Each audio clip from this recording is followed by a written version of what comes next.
মাননীয় সংসদ সদস্য, আপনি যদি খেয়াল করে দেখেন, আপনি যখন স্কুলে পড়তেন তখন কিন্তু এই সমস্যাটা ছিল না। তখন কিন্তু রেল লাইনটা অনেক দূরে ছিল শহর থেকে, বাট এখন কিন্তু রেল লাইনটা শহরের ভিতরে চলে এসেছে।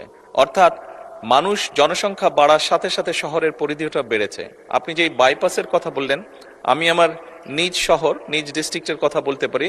সেখানেও একটি বাইপাস আছে যেটি শহরকে বাইপাস করে চলে গিয়েছে, কিন্তু এখন দেখা যাচ্ছে সেই বাইপাসের উপরেও বিভিন্ন প্রতিষ্ঠান গড়ে উঠেছে। বাইপাসের দুই পাশে, বাইপাসের উপরে না, বাইপাসের দুই পাশে। এখন মনে হচ্ছে বাইপাসকে বাইপাস করার জন্য আরেকটি বাইপাস দরকার।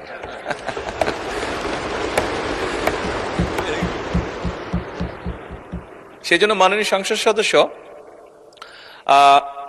আমরা যদি শহর বাড়াতে চাই, রেল লাইনকে অন্যদিকে নিয়ে যেতে চাই, সেটি হয়তো বা করা যাবে, তবে আমাদের দেশটি আয়তন হিসাবে ছোট। সেই জন্যই আমাদেরকে অনেকগুলো বিষয় চিন্তা করতে হয়। আপনি জমিটা নষ্ট করবেন কিনা, আপনি এখানে অর্থটা ব্যয় করবেন কিনা, এই সকল কিছু বিবেচনা করে আমাদেরকে পরিকল্পনা গ্রহণ করতে হবে সবগুলো শহরের ক্ষেত্রে। এটি শুধু ময়মনসিংহ শহর না, এটি বোধহয় বাংলাদেশের সব শহরের ক্ষেত্রেই প্রযোজ্য বিষয়টি, একটি বড় পরিকল্পনা।